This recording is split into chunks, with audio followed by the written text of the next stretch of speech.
नमस्कार दोस्तों। अगर आपकी तैयारी एवरेज लेवल की भी है ना, तो आपको चिंता करने की बात नहीं है। मुझे पता है कि आपने काफ़ी मेहनत की है। अब कुछ बातें आपको ध्यान में रखनी है। अगले 1 महीने तक अगर आपने इन बातों को ध्यान में रखा तो बहुत आसानी से मुस्कुराते हुए आप प्रे निकाल सकते हैं। तो हम इसी के बारे में बात करेंगे, एक एक करके समझते हैं। सबसे पहली बात यह है कि इस 1 महीने में आपको क्या करना चाहिए। इस समय आप विषय के नज़रिए से चीज़ों को मत देखिए, विषय मत पढ़िए, इम्पॉर्टेंट टॉपिक्स पढ़िए।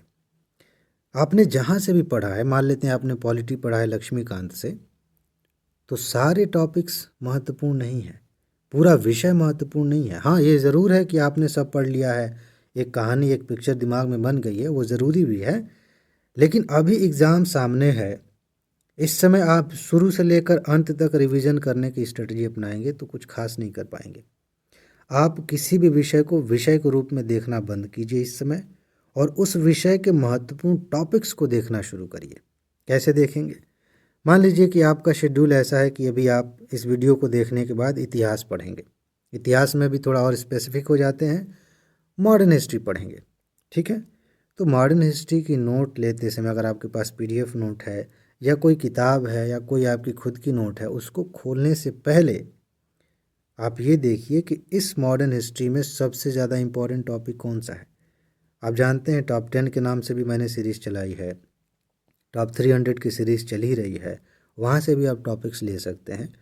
देखिए कौन से सबसे महत्वपूर्ण टॉपिक्स हैं, और सबसे पहले जो इम्पोर्टेंट है, चाहे वो लास्ट में है, चाहे बीच में है, चाहे कहीं भी है, जो सबसे महत्वपूर्ण टॉपिक है उसे उठाइए, उसे खोलिए, उसे पढ़िए, उसे रिवाइज करने के बाद बंद कर दीजिए। हो सकता है कि आपने 5 मिनट में ही कर लिया, कोई बात नहीं, बंद करिए। इसके बाद फिर सोचिए कि इसी विषय में अगला टॉपिक कौन है। ऐसा अगर आप नहीं करेंगे तो क्या होगा, एक के बाद एक ऐसे पढ़ते चले जाएंगे और जो महत्वपूर्ण चैप्टर है वो छूटते चले जाएंगे। हो सकता है कि जो इम्पोर्टेंट चैप्टर है वो आपको पसंद नहीं है, तो जब वहाँ आप पहुँचेंगे तो थकान का बहाना आएगा कि अरे छोड़ो, थक गए, थोड़ा आराम कर लेते हैं, या फिर कल करेंगे, ऐसे करके आप छोड़ देंगे। ज़्यादातर लोग यही करते हैं, लास्ट टाइम में प्रेशर की वजह से वही चीज़ें बार बार करते हैं जो उन्हें अच्छा लगता है, और वो चीज़ें छूटती चली जाती हैं जो ज़रूरी हैं। हाँ, ये अपवाद है कि जो ज़रूरी है वो आपको अच्छा लग रहा हो, लेकिन ज़्यादातर ऐसा होता नहीं है। इसलिए बता रहा हूँ कि पहली बात ध्यान में रखिए कि आप विषय को अब विषय के रूप में मत देखिए, उसमें टॉपिक्स देखिए, जो महत्वपूर्ण टॉपिक्स हैं उन्हें रिवाइज करिए। 1 महीना ऐसा करके देखिए, मज़ा आ जाएगा। इसके बाद दूसरी बात बहुत महत्वपूर्ण है। मैं कोई बात आपसे कह रहा हूँ कि ये टॉपिक महत्वपूर्ण है, इस पैटर्न पर प्रश्न को हल करिए। हो सकता है कि मैं गलत कर रहा हूँ, हो सकता है कि मैं आपको मिसगाइड कर रहा हूँ। आप कैसे जानेंगे कि मैं सही बात कह रहा हूँ? आप कैसे जानेंगे कि मैं उस डायरेक्शन में बात कर रहा हूँ जिस डायरेक्शन में यूपीएससी के क्वेश्चंस आते हैं? आप तभी जान पाएंगे जब आप पीवाईक्यू को देखेंगे। और चलिए मान लेते हैं कि आपने मेरी वीडियोस नहीं देखी ज़्यादा, या किसी की वीडियो नहीं देखी, एग्ज़ाम तो देने जा रहे हैं ना। तो जब पहले से आपको पता रहेगा कि यूपीएससी कहाँ जा रही है, किस डायरेक्शन में आगे बढ़ रही है, तो आपको कितनी मदद मिलेगी। और दूसरी सिचुएशन ये है कि आप कुछ नहीं जानते हैं, सीधे जाके एग्ज़ाम में बैठ गए, समस्या तो हो जाएगी ना। तो इस 1 महीने में ऐसा करिए कि कम से कम पिछले 10 सालों के प्रश्नों को हल करिए और उनकी प्रैक्टिस करिए। प्रैक्टिस बाकी अलग से भी कर सकते हैं, टेस्ट सीरीज़ वगैरह ले सकते हैं। बहुत सारी मैंने बताया है, एक वीडियो का लिंक दे देता हूँ कि फ्री में टेस्ट सीरीज़ कहाँ मिलती है। ठीक है, तो उस पर क्लिक करके आप फ्री में टेस्ट सीरीज़ ले सकते हैं, जो भी बड़ी संस्थाएं हैं उनकी। ठीक है, तो कहने का मतलब ये है कि कम से कम पहली बात ये कि पीवाईक्यू को समझिए, जो पिछले साल के क्वेश्चंस दिए गए हैं उनको हल करिए। उसके आधार पे बेशक आप अपना मूल्यांकन मत करिएगा, क्योंकि हो सकता है आपने क्वेश्चंस पहले भी देखे हों तो आपको उसका उत्तर पता है। तो उससे ना घमंड होना चाहिए आपके अंदर और ना ही डर होना चाहिए। बस इतना देखना है कि यूपीएससी किस तरीके से क्वेश्चन फ्रेम करती है, कैसे विकल्प देती है। ठीक है, ये समझना है। हालांकि अपने आप वहाँ से ये भी बात समझ में आ जाएगी कि कौन कौन से टॉपिक्स हैं जहाँ से ज़्यादा क्वेश्चंस आते हैं, ये फ़ायदा होगा। ये दूसरी चीज़ करिए 1 महीने में। इसके बाद से तीसरी चीज़ है, इसके बारे में मैं आपको विस्तार से बताऊंगा, रिवीजन के बारे में कि आपको रिवीजन कैसे करना चाहिए। लेकिन फ़िलहाल मैं बता देता हूँ कि असली जो सफलता की कुंजी है ना, वो रिवीजन ही है। जितनी बार आप रिवीजन करेंगे, जितनी बार रिवीजन करेंगे, उतनी बार कुछ नया सीखेंगे। साथ ही साथ जब आप क्वेश्चन पेपर को देखेंगे एग्ज़ाम में और क्वेश्चन आपको मान लेते हैं कि उस टॉपिक से दिख रहा है जो आपने पढ़ा है, तो कितनी स्पीड से आप उसको हल कर पाएंगे, कितनी जल्दी आप उसका उत्तर खोज पाएंगे, यह इसी बात पर निर्भर करता है कि आपने उस टॉपिक को कितनी बार कितने अच्छे तरीके से रिवाइज किया है। वही टॉपिक है, किसी व्यक्ति ने क्वेश्चन पढ़ा और 5 सेकंड्स भी नहीं लगे उसने उत्तर खोज लिया। वही टॉपिक है, किसी ने पढ़ा, उसको समझ में आ रहा है कि मैंने पढ़ा है, लेकिन उसको 5 मिनट लग गए फिर भी समझ में नहीं आ रहा कि सही उत्तर क्या है। ये कब हो सकता है?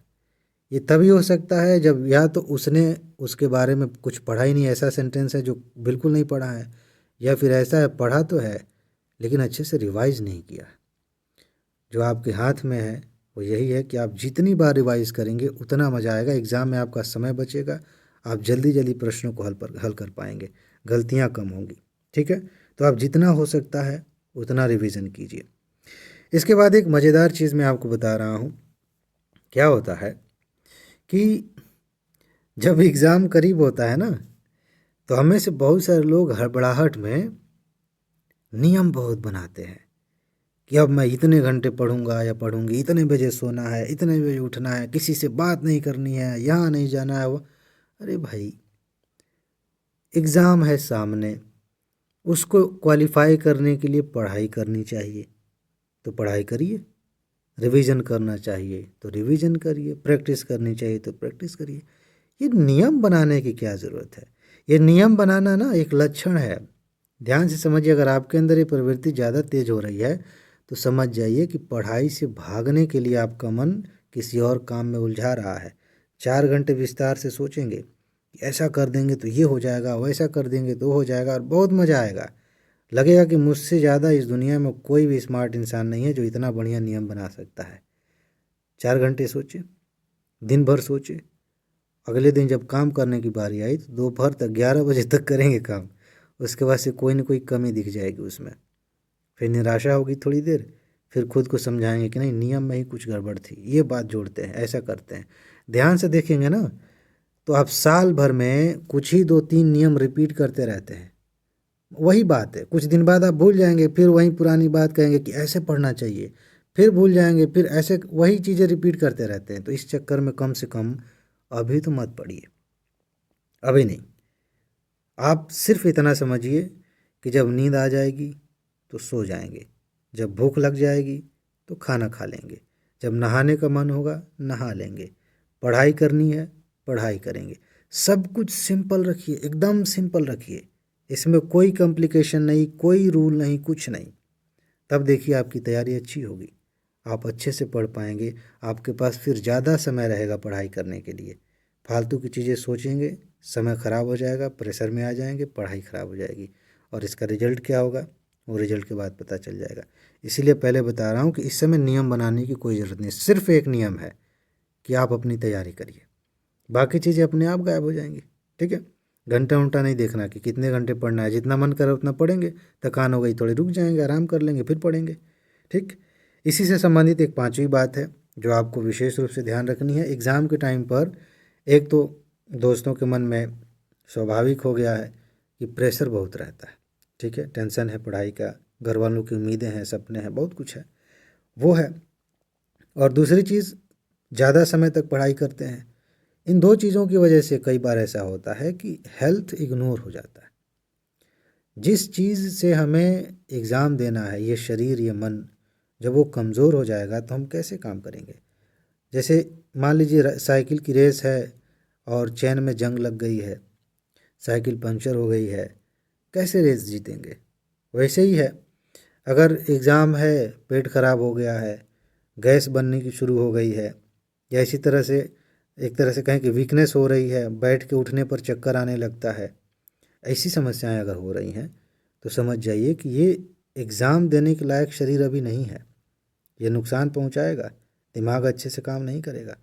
तो इसलिए अपने हेल्थ पर विशेष ध्यान दीजिए, क्या खा रहे हैं, कितना आराम कर रहे हैं, आराम करने पर ज़्यादा ध्यान दीजिए। देखिए, कभी भी आराम करने से समय बर्बाद नहीं होता, ये बहुत बड़ी गलतफहमी है। ये और यूपीएससी में तो और पता नहीं किस पागल ने ये बात फैला दी है कि कम सो तो ज़्यादा पढ़ाई करोगे। ऐसा नहीं होता दोस्त, जितना बढ़िया से सोएंगे, 7-8 घंटे सोएंगे, जो आपने पढ़ा है ना वो पूरा ऑब्जर्व होगा दिमाग में। तो आराम करने से, सोने से टाइम कभी ना ख़राब हुआ है ना कभी होगा। समय ख़राब होता है सोशल मीडिया, फालतू की इधर उधर की बकवास, या और भी अनावश्यक काम होते हैं, अनावश्यक रूप से विचार करना, इन सब चीज़ों से जो है समय ख़राब होता है। आप आराम खूब करिए, शरीर के लिए भी ठीक है, आपकी पढ़ाई के लिए भी ठीक है, आपके मन के लिए भी ठीक है। ठीक है, तो ये चीज़ें हैं। खान पान पे ध्यान दीजिए, सादा खाना खाइए, तेल वगैरह ज़्यादा ऑयली खाते होंगे तो उसको थोड़ा कम कर दीजिए। ठीक है, सोने जगने में एक चीज़ का ध्यान रखिए कि जो नेचुरल आपके जो साइकिल है उस हिसाब से सोइए जगिए, कोई नया पैटर्न अभी नहीं बनाना। ठीक है, तो ये कुछ बातें हैं जिन पर अगर आप 1 महीने में काम करते हैं तो आप देखेंगे कि आप हर तरह से बेहतर हो जाएंगे। आपके लिए प्री निकालना बहुत आसान हो जाएगा। और प्री के बाद इन चीज़ों को आप मेंस में भी लागू करिए, क्योंकि इसके बाद मेंस के लिए कम ही समय बचेगा। तो इन बातों को मेंस के लिए भी ध्यान में रखिए, फिर आराम से आप अच्छी रैंक लेके आएंगे, सफल होंगे। ठीक है जी, तो इसमें बस इतना ही है। अपना ख्याल रखिए, खुश रहिए, मस्त रहिए, मुस्कुराते रहिए, जल्दी से सफल होइए और ज़िंदगी को एंजॉय कीजिए। आगे मिलते हैं। नमस्कार।